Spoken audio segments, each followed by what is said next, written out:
Assalamualaikum warahmatullahi wabarakatuh. Teman-teman sekalian, pernah nggak sih kebayang ketika dulu masih ada Imperium Romawi dan Imperium Persia?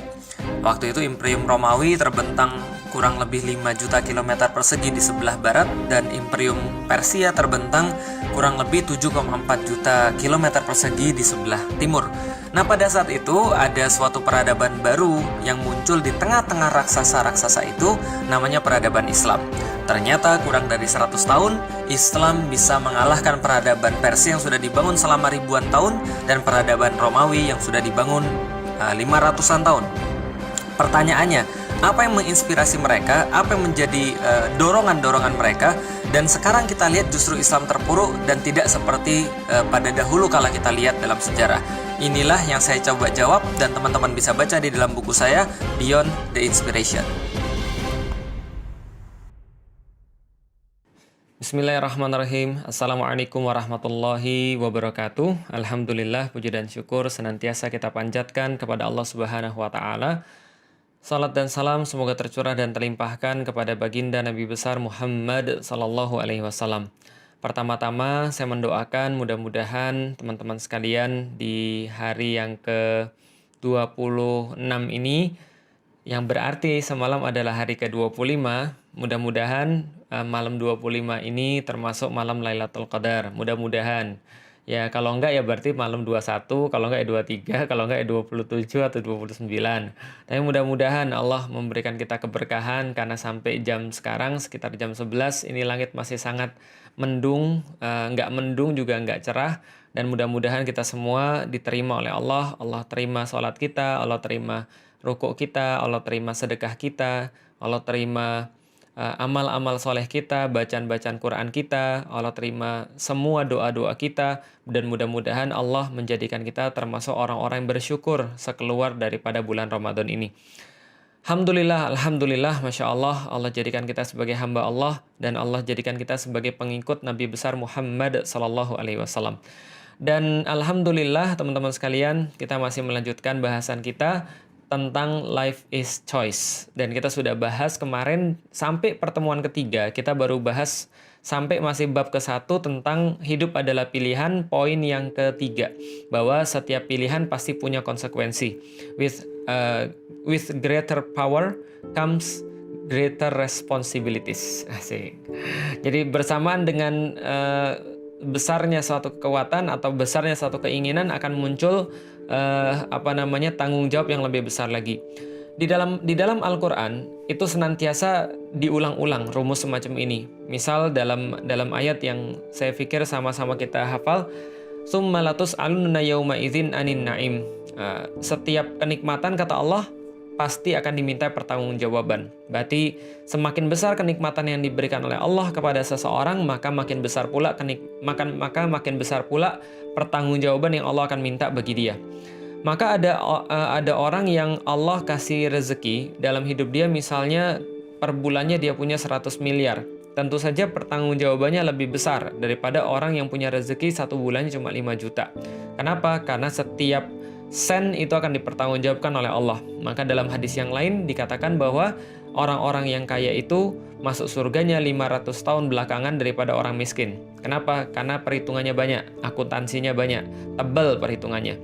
Tapi bukan berarti jadi orang kaya itu salah. Tidak juga. Karena orang-orang kaya yang mendermakan hartanya di jalan Allah Subhanahu wa Ta'ala, Allah katakan maka mereka juga mendapatkan kenikmatan-kenikmatan yang utama. Sebagaimana yang terjadi pada sahabat-sahabat yang mereka senantiasa menggunakan hartanya di jalan Allah Subhanahu wa Ta'ala.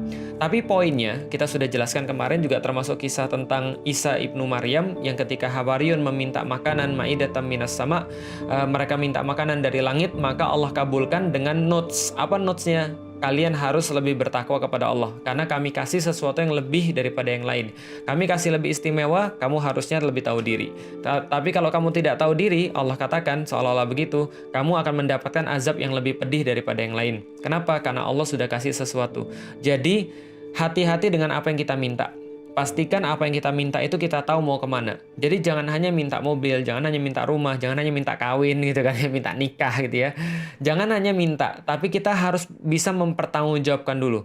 Kalau misalnya lebih bagusnya adalah kita sudah perlu baru kita minta.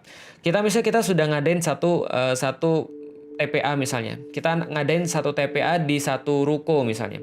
Kemudian TPA itu berkembang dari 1 orang, 2 orang, 10 orang sampai 50 orang. Setelah 50 orang itu ruko sudah nggak muat lagi. Maka doa kita pada Allah, ya Allah Engkau tahu kami perlu TPA, kami perlu tempat yang lebih luas untuk nampung anak-anak, untuk diajarkan untuk baca Al-Quran, untuk diajarkan tentang Islam. Tapi tempat kami sudah mulai nggak muat ya Allah. Engkau tahu apa yang akan kami lakukan kalau Engkau berikan kami harta tambahan. Maka kami akan sewa tempat yang lain. Kami akan sewa tempat yang lebih besar. Ya Allah Engkau tahu ya Allah, sampai sekarang aku dakwah. Dan seandainya aku punya motor ya Allah, ini harusnya lebih besar, lebih luas jangkauan dakwahku ya Allah. Maka setiap apapun yang Allah berikan, itu ada hisapnya, itu ada konsekuensinya. Maka saya sering bilang sama istri saya, bagaimana caranya untuk semua yang kita beli ini, semua yang kita nikmati ini adalah sesuatu yang ringan hisapnya. Maka pergunakan untuk kebaikan. Maka berlakulah dari situ di keluarga saya, dan saya juga memberikan prinsip ini pada siapapun yang berada di dekat saya adalah kalau kita berbicara tentang kehidupan kita, maka kita ambil standar-standar minimal kalau kita bisa. Tapi kalau kita sudah berbicara tentang dakwah, maka itu harus yang paling bagus. Kita harus benar-benar royal terhadap dakwah. Kalau seandainya memang untuk dakwah, belilah kamera yang terbaik. Kalau memang untuk dakwah, belilah HP yang terbaik.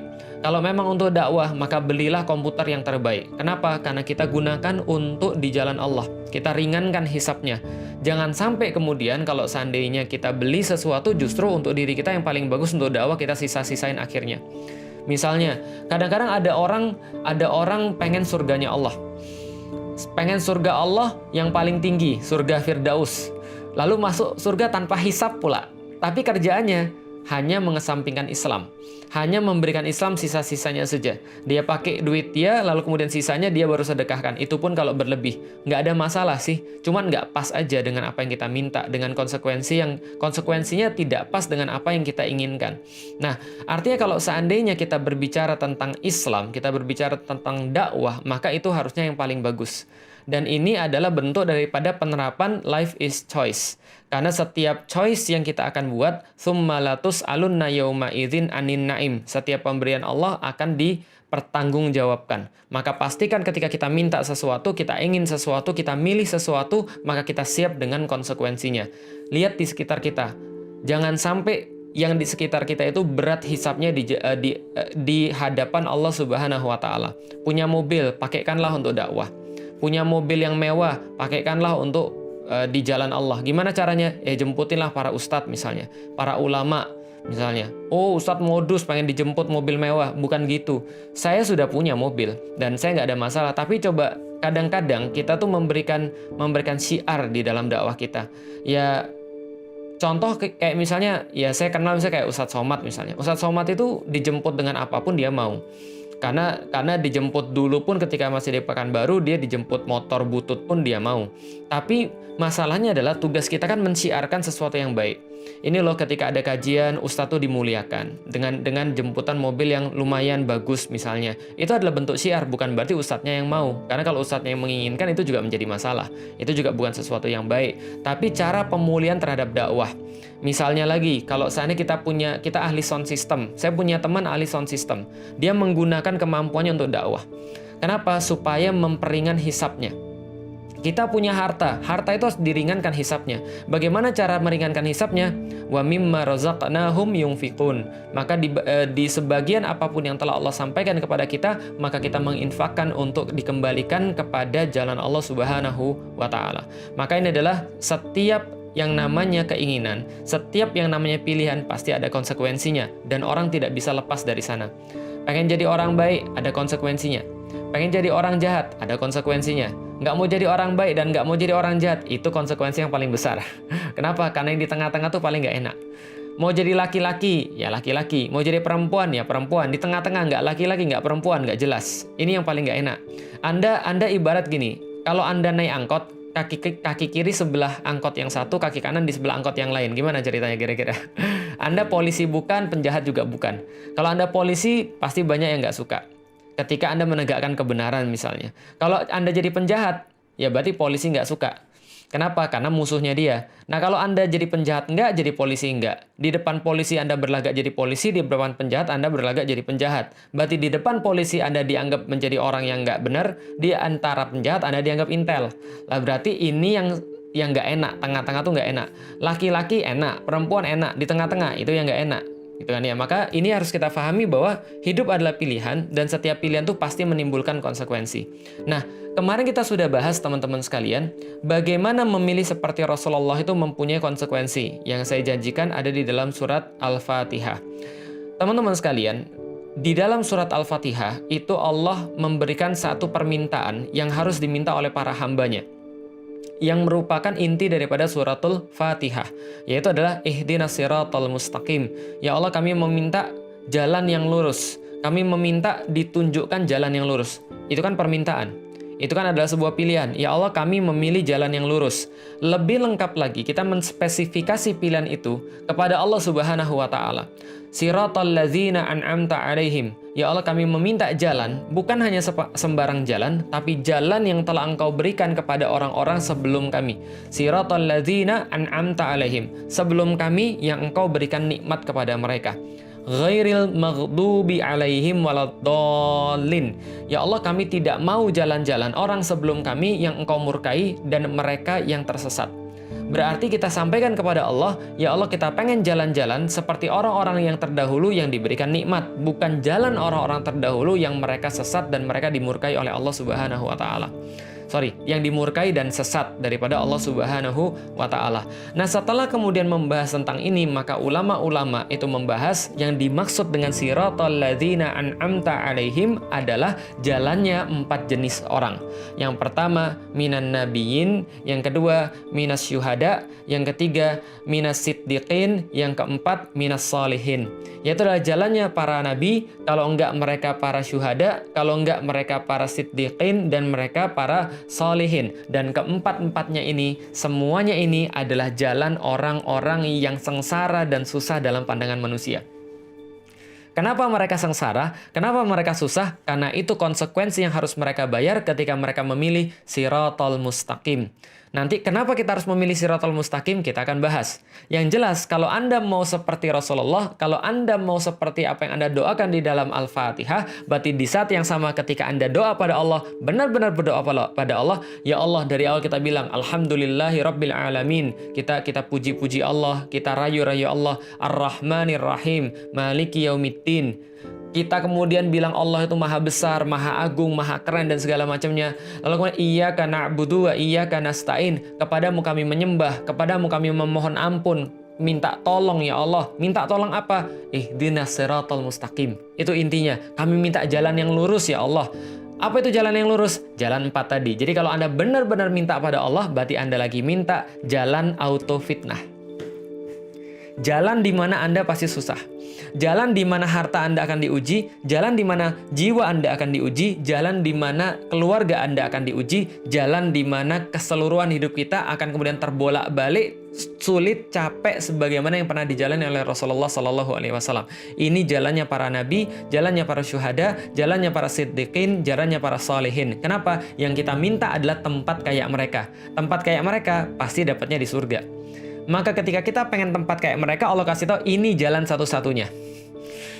Jadi ini adalah price to pay. Ini adalah price tag-nya. Price tag-nya adalah Anda harus mengorbankan anfusahum wa amwalahum bi anna lahumul jannah. Mereka harus mengorbankan anfus mereka harus mengorbankan amwal mereka bi anna lahumul jannah. Lalu Allah ganti dengan surganya Allah. Dan nabi, syuhada, siddiqin, salihin itu nggak pernah leha-leha, nggak pernah hidupnya dalam tanda kutip ya, itu seperti ideal. Walaupun kalau kita tahu nanti ini adalah hidup yang paling ideal. Tapi menurut orang kebanyakan, mereka bilang ini sulit, ngapain? Tapi inilah jalan yang harus kita pilih. Ini adalah price yang harus kita bayar. Contoh misalnya para nabi. Nabi itu sulitnya minta ampun. Rasulullah Shallallahu Alaihi Wasallam itu pernah berkata bahwa dibandingkan dengan cobaan nabi-nabi yang lain, maka apa yang beliau alami itu jauh lebih besar.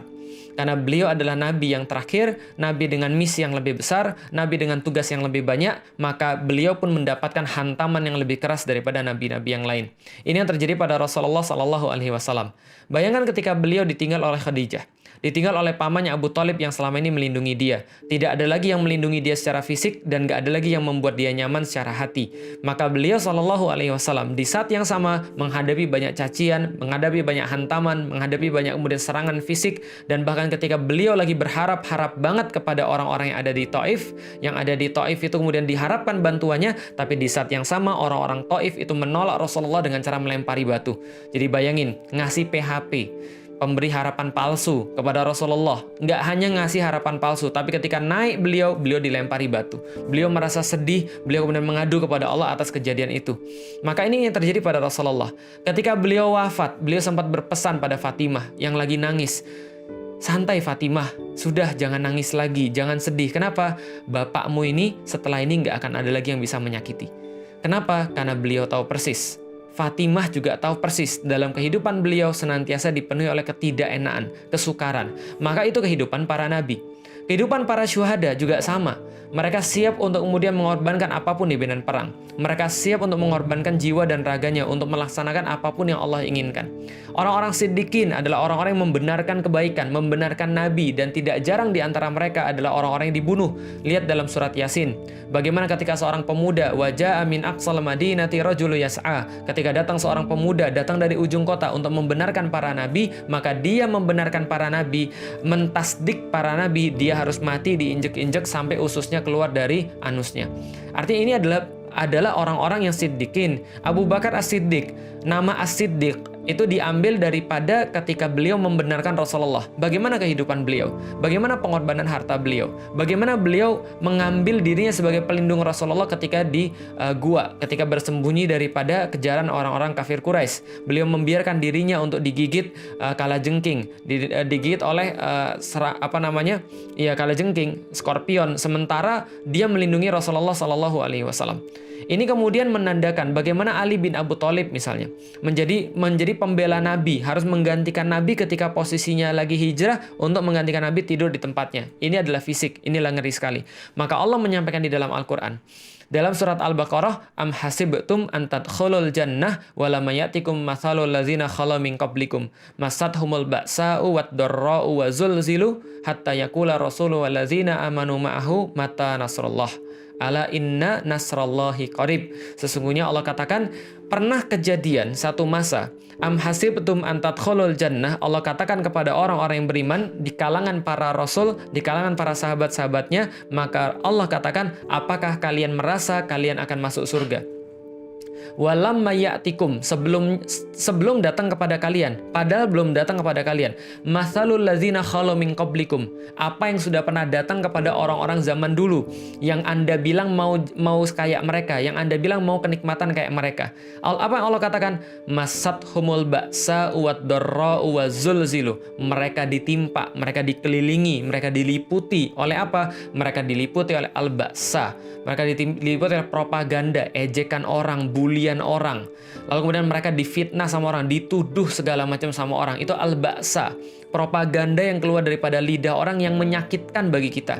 Ini adalah al-ba'sa. Yang kedua, wad-dharra dan wad-dharra. Dharra asal kata dari bahasa Arab, diterjemahkan dari dalam bahasa Indonesia, dharra, deraan. Deraan itu bersifat fisik, didera fisiknya, ditimpa pakai batu, dilukai, lalu kemudian dibunuh, dicincang, digergaji kepalanya. Ini adalah wad-dharra, wa zulzilu, dan digoncangkan.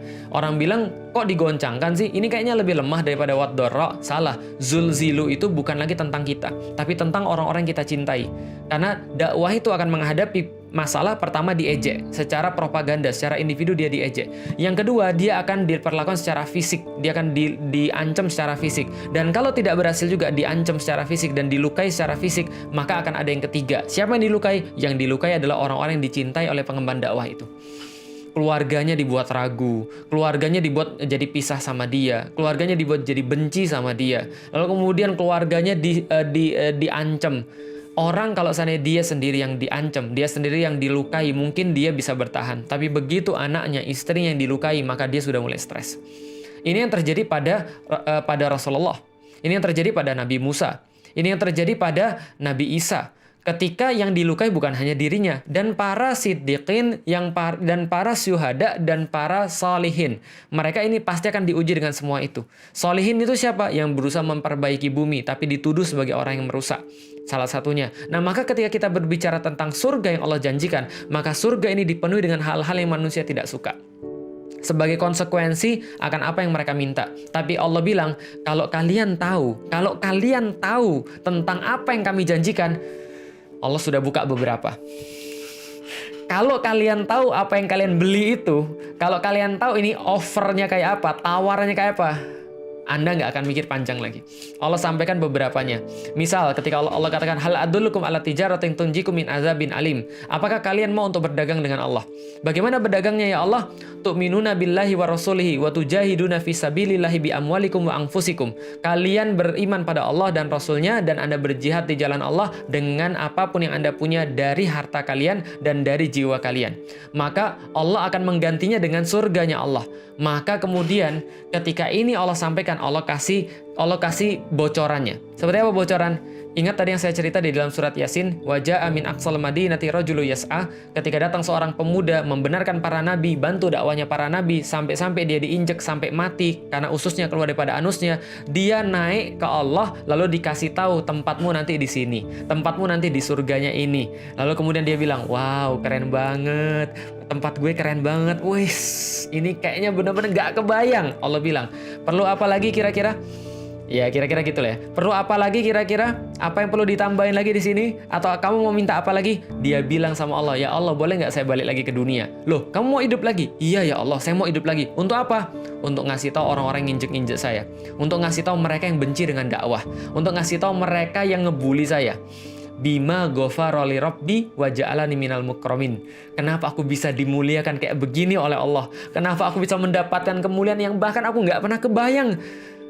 Wa ja'alani minal mukramin, dan aku diampuni Allah, dan aku kemudian mendapat semua ini. Ya Allah, kenapa aku bisa mendapatkan ampunan kayak gini ya Allah, dan mendapatkan kemuliaan kayak gini? Ini nggak pernah aku bayangin. Padahal yang aku lakukan cuma gitu-gitu aja, cuma ngajakin orang untuk beriman pada Rasul. Kalau zaman sekarang cuma ngajakin orang untuk nontonin kajian-kajian lewat WhatsApp, misalnya WhatsApp, datang ya kajian ini online, nanti ya ini kasih linknya ya. Cuma gitu doang, cuma buatin poster, cuma nganterin ustadznya, cuma nyiapin panggungnya, cuma nyediain sound systemnya, tapi mereka mendapatkan pahala yang sedemikian besar. Masya Allah. Kenapa? Allah katakan kalau Anda mau bantu Allah dengan harta Anda, dengan jiwa Anda, Allah akan ganti dengan semua itu. Dan setidaknya kita tahu kenapa sulit banget untuk dakwah. Kita dibully, kita diejek, kita difitnah, ya sudah, senyumin aja. Kenapa senyumin aja? Lemesin aja kalau dibilang kaku. Kenapa? Karena itu kita akan dibayar dengan sesuatu yang nggak bisa kebayang. Maka Allah kasih bocoran lagi dari Rasulullah. Rasulullah bersabda dalam salah satu hadisnya, kalau seandainya orang-orang para mujahid itu bisa dihidupkan kembali. Kalau saya para mujahid itu dihadapkan pada Allah dan mereka ditanya oleh Allah, apa yang kalian minta? Mereka bilang, saya mau hidup kembali ya Allah. Pengen hidup kembali? Iya. Untuk apa hidup kembali? Mereka katakan, saya mau hidup kembali, lalu kembali lagi ke dunia, berjihad lagi, lalu syahid lagi. Lalu setelah itu saya akan kembali lagi, minta untuk kembali lagi ke dunia, hidup lagi untuk syahid lagi. Lalu kembali lagi ke dunia untuk syahid lagi. Kenapa? Saking nikmatnya syahid di jalan Allah. Maka di dalam Al-Quran diceritakan, apakah kalian mengira bahwa orang-orang yang syahid itu mati, selesai? Enggak. Mereka hidup di sisi Allah. Mereka diberikan rezeki oleh Allah setiap pagi dan setiap sorenya, melihat tempat kedudukan mereka di surga nanti. Mereka mendapatkan rezeki seperti orang-orang di dunia. Dan kalau mereka bisa ngomong, mereka bisa menyampaikan sesuatu, mereka akan bilang pada keluarga-keluarganya, udah jangan lama-lama di dunia, capek. Udah jangan lama-lama di dunia, diejek-ejek orang terus. Udah jangan lama-lama di dunia, jomblo terus, gak kawin-kawin. Syawal nanti ditanya kapan kawin gitu kan ya. Itu gak enak, udah cepet-cepet aja lah. Nah makanya kan kalau yang saya cerita pas ngaji jomblo, Utsman itu punya pasukan azab, pasukan jomblo. Nah mungkin itu cara mikirnya begitu. Kelamaan di dunia, capek ini. Di dunia nggak ada yang mau, di dunia nggak ada yang suka saya. 8 kali ta'aruf, 9 kali gagal gitu kan ya. Lebih baik aku yang dijanjikan Allah aja deh, manusia cuma PHP doang gitu kan ya. Enggak, yang pengen saya sampaikan gini. Yang pengen saya sampaikan adalah kalau Anda sudah memilih kepada sesuatu dan Allah tunjukkan kepada Anda pilihan itu, kepada kita pilihan itu, ya sudah. Beristiqomahlah dalam pilihan itu karena itu sudah kita pilih. Maka satu waktu ketika saya mau ngisi kajian dan saya harus kemudian pergi untuk menunaikan satu amanah dakwah misalnya. Antum tahu nggak? Emang kalau ustadz itu, kalau orang yang sudah mengemban dakwah itu, emang kalau orang yang sudah jadi aktivis dakwah itu lantas mereka bebas daripada rasa malas? Enggak, saya tuh malas to the max. Sangat males. Saya tuh kalau makanya saya bilang, saya pernah ditanya, Ustadz, kalau seandainya tokohnya di Naruto siapa yang paling cocok? Ya, saya sudah sangat jelas sekali. Saya adalah tokoh yang paling cocok Shikamaru. Kenapa? Males gitu kan ya. Kalau suruh males gitu kan. Repot gitu kan ya. Ya saya tuh begitu. Saya tuh nggak seneng yang repot-repot. Nggak seneng yang malas-malas. Nah, kenapa? Karena saya tuh orangnya dasarnya males dan manusia memang dasarnya males. Tapi karena saya sudah tahu kehidupan saya mau di mana, karena saya tahu ini adalah kehidupan yang saya pilih, karena saya sudah mengucapkan ihdinas siratal mustaqim, maka kemudian saya jalan. Kenapa? Ini pilihan hidup saya. Jadi ketika saya lagi dipersekusi misalnya, saya lagi diejek-ejek orang, dituduh orang, ya sudah, ini hidup yang sudah kamu pilih, Lik. Mau apa lagi? Allah sedang memberikan kamu jalan yang kamu pilih. Allah sedang memberikan kamu kenikmatan seperti orang-orang zaman dulu. Kenikmatan apa? Ketika Anda bisa untuk memfilter setiap ucapan-ucapan manusia, karena ucapan Allah lebih penting. Ketika Anda bisa untuk mengutamakan apa yang Allah inginkan dibandingkan apa yang manusia inginkan dari diri Anda. Ketika Anda bisa untuk merasa bahagia ketika Anda dihina-hina, diejek-ejek, dipersekusi oleh manusia, tapi merasa bahagia karena apa yang Allah janjikan pada Anda. Ini yang jalan yang sudah kita pilih. Makanya ketika kita mengatakan ihdinas siratal mustaqim, itu auto fitnah. Itu auto sulit hidup kita, auto sengsara hidup kita. Katanya, menurut orang, tapi nanti Allah akan menurunkan sakinah buat kita. Allazi anzala sakinatan fi qulubil mu'minin. Itulah kenapa orang-orang yang sudah ditunjuki oleh Allah kebahagiaan, mau diapain aja pada manusia, dia bisa kebel. Kenapa? Allah sudah nurunin dia kebahagiaan.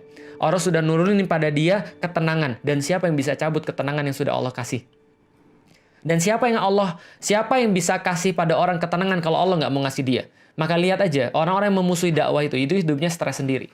Itu hidupnya susah sendiri juga. Kenapa? Pernah ada yang nanya pada saya, Ustadz, kalau misalnya Ustadz tidak boleh balas cercaan orang. Kalau orang berbuat maksiat, kita tetap harus taat. Kayak kemarin, udahlah Indonesia terserah, mau apa-apa aja, serah kalian aja lah. Kalian diomongin nggak bisa, kata para perawat. Para perawat nanya saya, ini gimana Ustadz, apa kita boleh untuk cuek? Saya bilang, di dalam Islam kita nggak bisa. Di dalam Islam kita harus tetap peduli. Di saat orang lain itu kemudian acuh dan tidak acuh. Di saat orang lain maksiat, kita harus tetap taat. Karena kita nggak bisa menjadikan dasar menjadi maksiat karena maksiat orang lain. Ini kemudian di dalam Islam, maka saya katakan pada orang yang nanya, kan hidup di dalam Islam susah, kan dakwah dalam Islam susah. Orang berbuat maksiat kita nggak boleh, orang ngejek kita nggak boleh balas, orang berbuat jahat kita nggak boleh balas. Lalu bagaimana? Saya bilang, ya memang capek sih, ya memang susah sih. Tapi kalian tahu nggak? Kita tuh capek, mereka juga capek. Bedanya apa? Kita capek, kita fitrah, mereka capek betulan. Kenapa? Mereka lebih capek karena mereka pura-pura untuk jadi orang baik. Mereka pura-pura jadi ustadz, mereka pura-pura jadi ulama. Mereka pura-pura ngerti dalil, padahal mereka bukan orang yang begitu. Lihat aja, ada orang yang pakai nama Ustadz titik-titik gitu kan ya. Padahal dia nggak ngerti sama sekali tentang agama Allah, cuma mempermainkan aja. Nah itu kan capek. Untuk berbuat tidak pada fitrahnya. Suruh ikan suruh kemudian untuk jalan, suruh manjat gunung, ya susah, capek. Kalau kita, memang kerjaan kita tiap hari begitu. Kita berusaha menjalankan Islam dalam kehidupan kita, dan kita ngomong pada orang lain karena kita sudah merasa happy dengan Islam kita. Kita udah merasa senang dengan Islam kita. Kita merasa ini kita banget gitu loh maksudnya. Kita biasa aja, capek ya capek. Tapi Allah memberikan kebahagiaan yang luar biasa. Nah maka kalau kita balik lagi membahas tentang hidup adalah pilihan. Maka kalau seandainya kita diberikan oleh Allah al-ba'sa wad-dharra'u wa zulzilu, berdasarkan dengan ayat yang tadi surat Al-Baqarah ayat 214 kalau saya nggak salah, maka Allah katakan kalau kalian mau surga harusnya kalian akan nanggung ini. Berarti kalau Allah sudah ngasih al-ba'sa wad-dharra'u wa zulzilu ketika kita berada di jalan dakwah, berarti ada chance Allah bakal menghadiahkan kita surga insya Allah. Ada chance. Walaupun kita nggak tahu. Yang penting ada chance.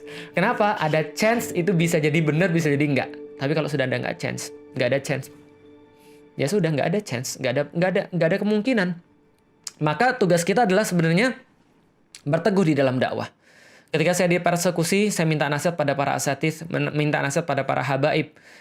Yang menarik adalah para habaib itu bilang, Masya Allah, Ustadz, kami merasa iri. Kenapa? Karena pola dakwah kakek kami itu ketika kakek kami berdakwah, Rasulullah Muhammad dia dipersekusi. Maka lihat aja ulama-ulama yang dibenci oleh orang-orang yang gak baik, dibenci oleh orang-orang yang buruk, maka itulah insya Allah yang termasuk golongan yang baik. Wallahu a'lam bishawab, teman-teman sekalian, mudah-mudahan bermanfaat. Ini yang bisa kita sampaikan pada hari ini. Sudah pas hampir 30 menit, kita undur diri. Nanti kita insya Allah sambung dalam bab yang berikutnya. Wallahu a'lam bishawab. Assalamualaikum warahmatullahi wabarakatuh.